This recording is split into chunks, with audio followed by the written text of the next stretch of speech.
Hello guys, welcome back to our YouTube channel. So yes, yesterday I have posted the introduction video of what is a contract and why Contract Act 1872. In today's class, we are going to learn what is a contract. Obviously, நான் இந்த கிளாஸ்ல சொன்ன மாதிரி we are going to continue from ISM, that is Institute Study Material தான் நம்ம continue பண்றோம். So நீங்களும் வந்து உங்களோட ஐஎஸ்எம் சைட் பை சைடு வச்சுக்கோங்க. அப்படி இல்லைன்னா வந்து ஒன்றும் புக்ஸ் வரல அப்படின்னா அந்த சாப்டர் வைஸாக கூட you can actually take print out and keep so that it would be easy for you guys to understand and mark it. ஓகேவா? So first thing what we are going to learn is what is a contract. What is a contract? ஒரு கான்ட்ராக்ட்னா என்ன? ஏன்னா நம்ம இப்போ act என்னன்னா the Indian contract act 1872. Indian contract act 1872 அப்படின்ற அந்த ஆக்ட் எப்படி ஒரு கான்ட்ராக்ட் நான் உருவாக்கணும் அப்படின்றதுக்காக தான் வந்து இந்த ஆக்ட் இருக்கு. Yes or no?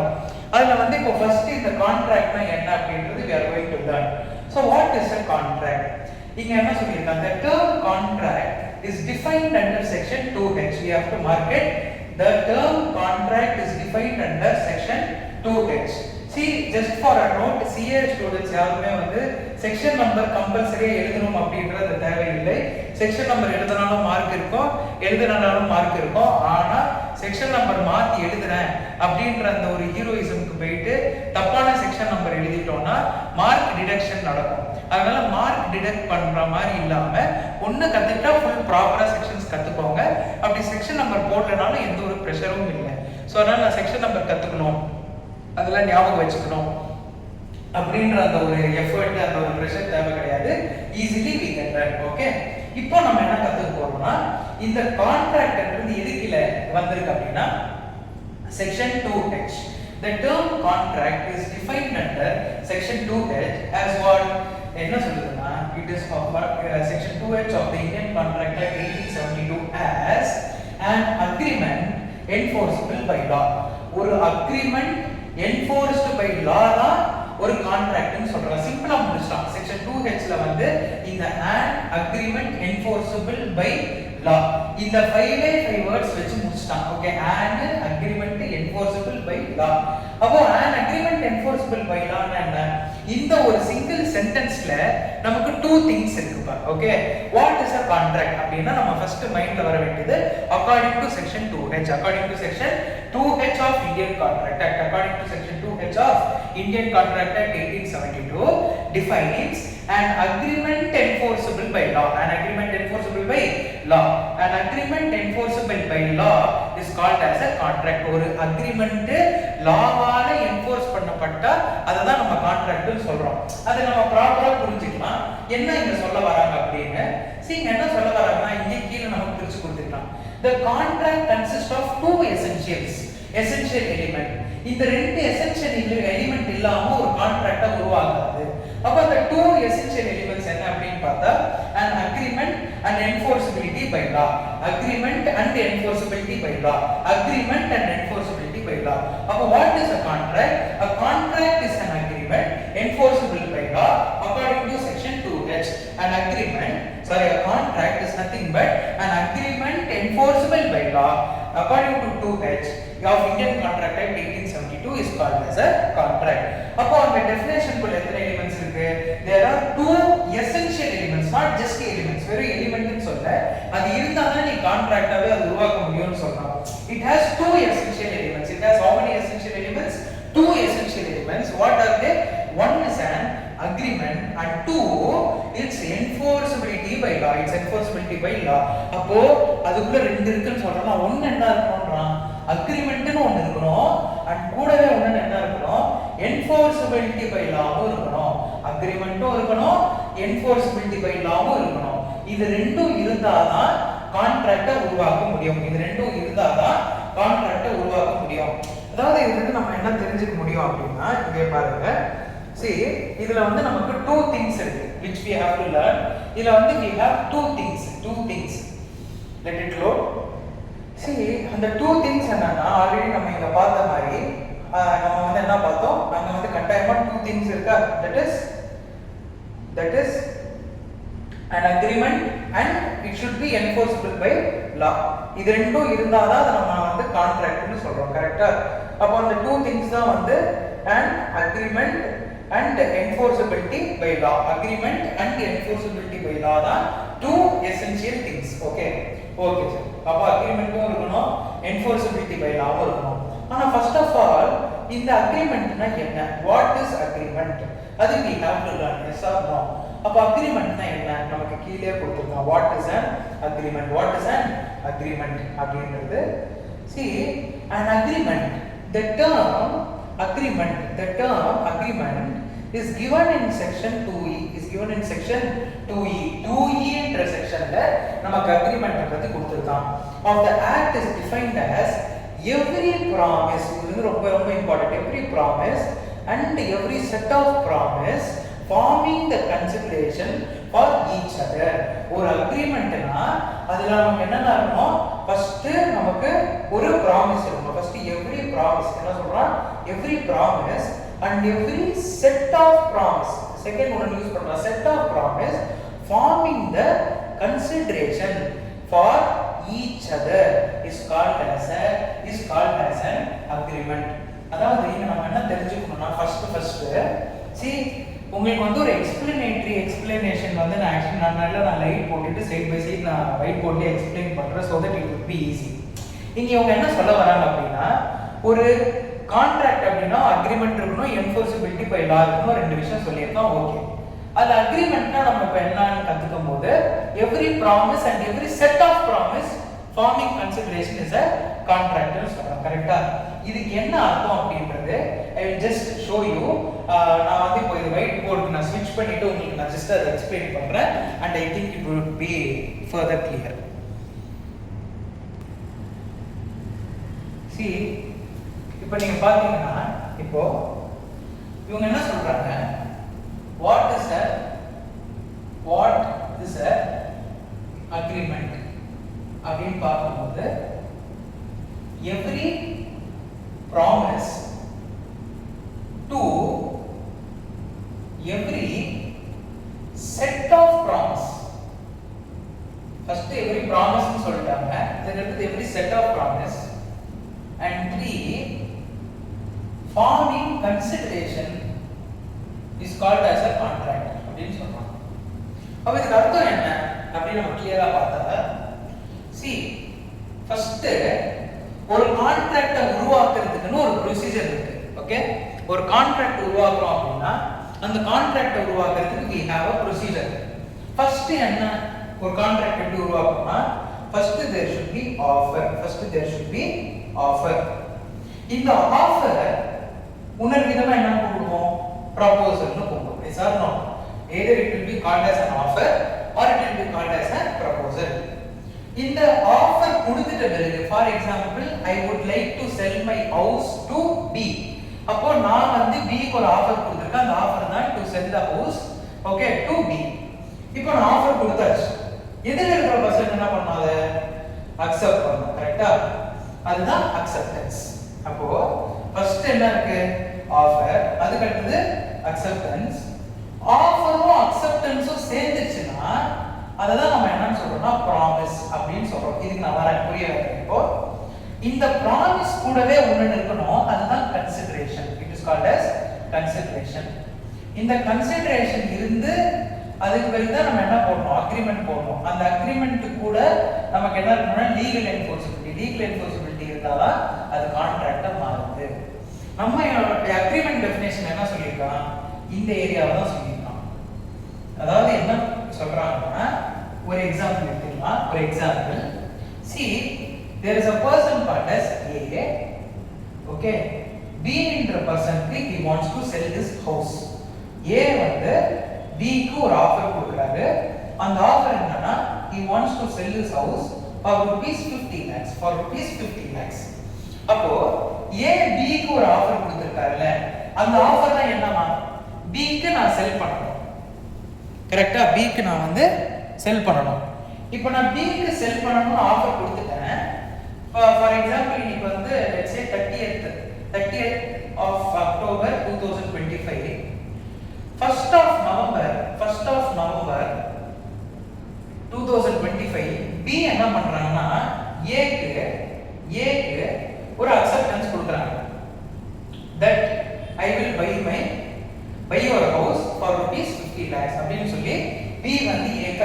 கொடுக்குறாங்க. எப்போ ஒரு பர்சன் எதிரில் இருக்கிற பர்சனுக்கு ஆஃபர் கொடுத்து அந்த எதிரில் இருக்கிற பர்சன் அக்செப்ட் பண்றாங்களோ அங்க ப்ராமிஸ் உருவாகுது. என்ன உருவாகுது? ப்ராமிஸ். என்ன சார் ப்ராமிஸ் உருவாகுது அப்படின்னு பார்த்தா, ஏ வந்து பி என்ன ப்ராமிஸ் பண்ணிருக்கான். A has promised B to sell the house. B வந்து A என்ன ப்ராமிஸ் பண்ணிருக்கான், I will pay the money if you sell the house. அப்போ A has a promise and B has a promise.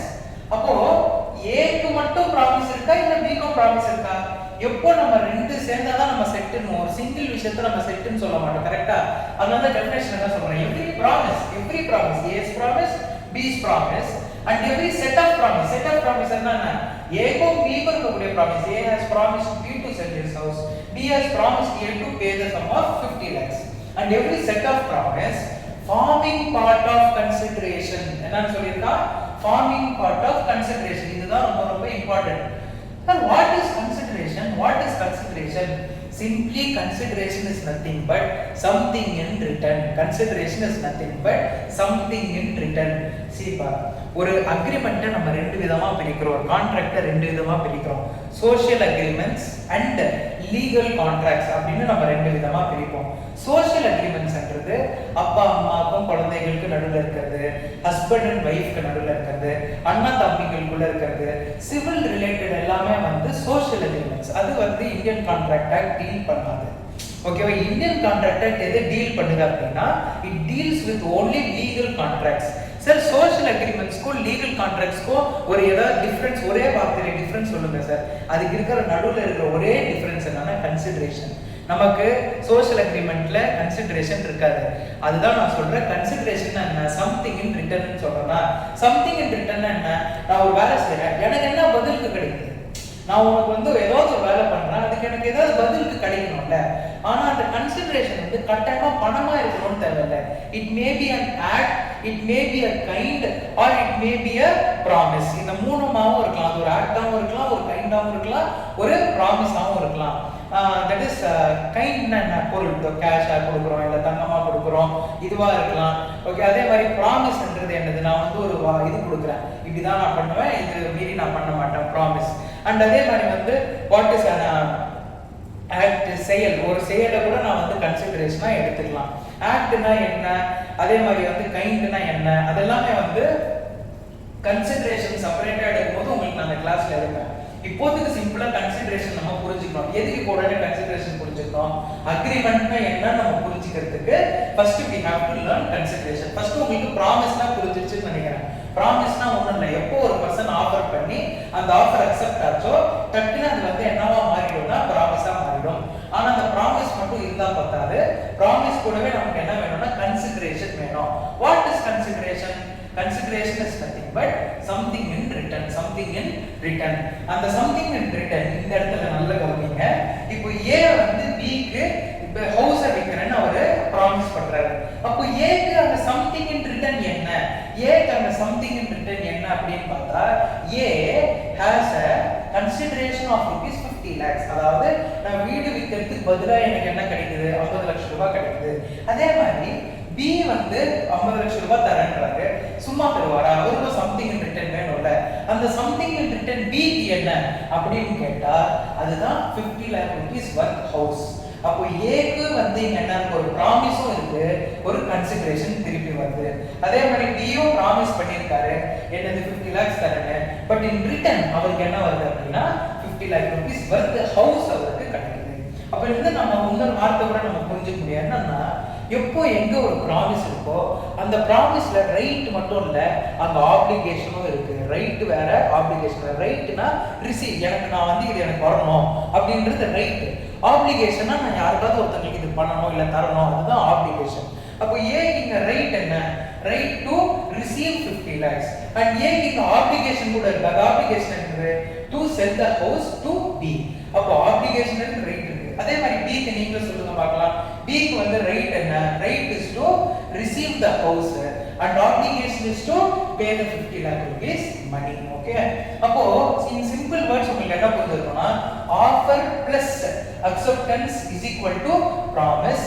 And இந்த ப்ராமிஸும் இந்த கன்சிடரேஷனும் இருந்தாலும் promise plus consideration this is equal to agreement.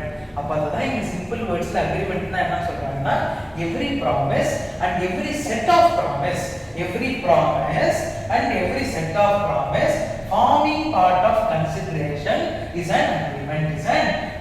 இதுதான் இப்ப இந்த டெஃபினிஷனுக்கான அர்த்தம். ஐடியா புரியுதா? அப்ப ஃபர்ஸ்ட் நம்ம என்ன பார்த்தோம், what is a contract ன்னா என்ன? Contract is nothing but it is an agreement enforceable by law. அப்ப contract and definition ல ஆரம்பிச்சோம். contract and definition ல ஆரம்பிச்சா அதுக்குள்ள எத்தனை பாயிண்ட்ஸ் இருக்கு? 2 பாயிண்ட்ஸ் இருக்கு. பாயிண்ட் நம்பர் 1 என்ன? an agreement. ஃபர்ஸ்ட் வந்து an agreement. Okay. Point number 2 என்ன? enforceable by law. Point number 1 agreement, point number 2 enforceable by law. Point number 1 agreement, point number 2 enforceable by law. எதுக்கு? Contract உருவாக்குறதுக்கு. Okay. அப்போ point number 1 agreement ன்னு சொல்றான். agreementனா என்னன்னு சொல்லி கீழ வந்து டெஃபினிஷன் பார்த்தா டெஃபினிஷன் என்னன்னு சொல்லிருக்கான், an agreement is a promise or set of promise forming part of consideration is called to each other is called as an agreement ன்னு சொல்றான். அப்போ ஒரு ப்ராமிஸோ ஒரு செட் ஆஃப் ப்ராமிஸ் ரெண்டு பேருக்கு நடுவுல இருக்கக்கூடிய அந்த ப்ராமிஸோ அது கூடவே நமக்கு கன்சிடரேஷனும் சேர்ந்து வந்தால் அதுதான் நம்ம அக்ரிமெண்ட்னு சொல்றோம். இது வரைக்கும் உங்களுக்கு கிளியர்னு நம்புறேன். if you want to copy you can actually copy this.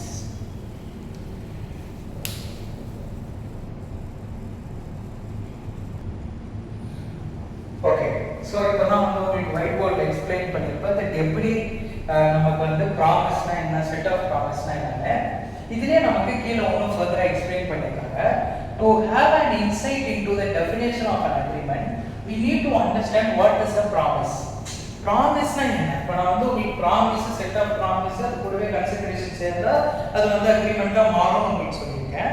இப்போ நம்ம என்ன பார்க்க போறோம்னா, ஓகே இதெல்லாம் இருக்கு, பட் இங்க நான் இந்த கீழ வந்து இந்த ப்ராமிஸ்னு சொல்றேன்ல, அந்த ப்ராமிஸ்க்கு அர்த்தம் என்ன அப்படின்றது இங்க சொல்றோம். அந்த செக்ஷன் 2b டிஃபைன்ஸ் ப்ராமிஸ் வந்து என்ன அப்படின்ற செக்ஷன் 2b நமக்கு டிஃபைன் பண்றான். என்னன்னா when the person, இது very very important இது, when the person to whom the proposal is made signifies his assent thereto. First இது வரைக்கும் அர்த்தம் புரிஞ்சுக்கலாம். எப்போ ஒரு பர்சனுக்கு ஒரு promise பண்ணப்படுதோ, the person to whom the proposal is made, not promise, proposal என்ன? ஆஃபர். எப்போ ஒரு பர்சனுக்கு நம்ம ஆஃபர் பண்றோமோ அந்த ஆஃபர் பண்ணப்பட்ட அந்த பர்சன் அவங்களோட அசென்ட்டை நமக்கு தெரிவிக்க போகுது. Assent is nothing but acceptance. அசென்ட்னா அக்செப்டன்ஸ் எழுதி வச்சுக்கோங்க. this word assent இங்க இருக்குல, அசென்ட்ன்றது ஒண்ணும் இல்ல. Ascent is nothing but acceptance. it is called as acceptance. okay, sorry for my handwriting but it is acceptance. ஓகேவா? மாதிரி இது இல்ல, பட் நீங்க நீட்டா எழுதிக்கோங்க. Okay, assent is nothing but acceptance அப்படின்னு நம்ம சொல்றோம். ஓகேவா? அப்போ செக்ஷன் 2 என்ன டிஃபைன் பண்ணுனா, when the person to whom the proposal is made, எந்த பர்சனுக்கு ஆஃபர் பண்ணப்பட்டதோ, எந்த பர்சனுக்கு ப்ரொபோசல் பண்ணப்பட்டதோ அந்த ப்ரொபோஸ் பண்ணப்பட்ட அந்த பர்சன், அதாவது அந்த ஆஃபர் பண்ணப்பட்ட அந்த பர்சன் நமக்கு அசென்ட் கொடுக்கும்போது, அசென்ட்னா என்ன? அக்செப்டன்ஸ் கொடுக்கும்போது அந்த ப்ரொபோசல் வந்து அக்செப்டட் ப்ரொபோசலா நம்ம சொல்றோம். எப்போ ஒரு ஆஃபர் நமக்கு அக்செப்டன்ஸ் கிடைக்குதோ, அசென்ட் கிடைக்குதோ, அந்த அசென்ட் கிடைச்ச பிறகு அசென்ட்னா என்ன? அக்செப்டன்ஸ் கிடைச்ச பிறகு அதை தான் நம்ம அக்செப்டட் ப்ரொபோசல்னு சொல்றோம். அந்த அக்செப்டட் ப்ரொபோசல் தான் ப்ராமிஸா மாறுதுன்னு சொல்றாங்க. ரொம்ப சிம்பிள். ஓகே, ஃபர்ஸ்ட் ஸ்டெப் ஒரு பர்சனுக்கு ப்ரொபோசல் கொடுக்குறோம். அந்த ப்ரொபோசல் கொடுத்த அந்த பர்சன் அவரோட அசென்ட்டை கொடுத்துட்டாங்க. அசென்ட்னா என்ன? அக்செப்டன்ஸ் கொடுத்துட்டாங்க. அக்செப்டன்ஸ் கொடுத்துட்ட பிறகு அந்த அக்செப்ட் பண்ணப்பட்ட அந்த ப்ரொபோசலை தான் நம்ம என்ன கூப்பிடுறோம்? when accepted it becomes a promise. அப்போ offer has been made, that offer has been accepted. when the offer has been accepted, that accepted offer is called as a promise. அவ்வளவுதான் சிம்பிள். அப்போ இதுல வந்து உங்களுக்கு அப்படியே பாயிண்ட் பாயிண்டா பேசுறாங்க. the following points emerge from the above definition when the person to whom the proposal is made. திருப்பி டெஃபினிஷனே பிரிச்சு கொடுத்திருக்காங்க. ஓகே, ஒரு ப்ரொபோசலை நம்ம பண்றோம், அது வந்து அந்த எதிரில யாருக்கு அந்த ப்ரொபோசல் பண்ணப்பட்டதோ அந்த பர்சன் நமக்கு வந்து அசென்ட் கொடுக்குறாங்க. அசென்ட்னா அக்செப்டன்ஸ் கொடுக்குறாங்க. அந்த அக்செப்ட் பண்ணப்பட்ட அந்த proposal, the proposal becomes accepted. அந்த அக்செப்ட் பண்ணப்பட்ட அந்த ப்ரொபோசல், அந்த அக்செப்டட் ப்ரொபோசல் தான் நம்ம ப்ராமிஸ் எவ்வளவுதான் ஓகேவா so I think இந்த வீடியோ இதுக்கு மேல போன லென்த்தா போய்டும் so now we'll understand okay this is how okay what is a contract என்றது we learned and next we learned contract குள்ள we have totally two things one is an agreement and two it is enforceable by law agreement னா என்னன்னு கத்துக்கிறதுக்குள்ள போகும்போது agreementல என்ன சொல்லிருக்கேன் every promise and every set of promise forming part of consideration அதுக்கு உங்களுக்கு நான் வந்து எக்ஸ்பிளைன் பண்ணேன் and அதுக்கு அடுத்தது promise னா என்ன அப்படின்றது நம்ம திருப்பி உள்ள இன்ட்ரோஸ்பெக்ட் பண்ணி பார்க்கும்போது promise is nothing but நம்ம எப்போ ஒருத்தங்களுக்கு accept proposal கொடுத்து அந்த proposal வந்து accept ஆயிட்ட பிறகு அந்த accept ஆன அந்த proposal தான் நம்ம என்னன்னு கூப்பிடுறோம் நம்ம வந்து accept பண்ண proposal தான் என்னன்னு கூப்பிடுறோம் correct promise னு நம்ம கூப்பிடுறோம் okay this is what I wanted to teach in today's class okay next videos ல வந்து we'll continue I hope you guys enjoyed and you have learned if you have any doubts kindly post it in the comments I will make sure that I have attended all the doubts okay thank you so much bye see you on the classes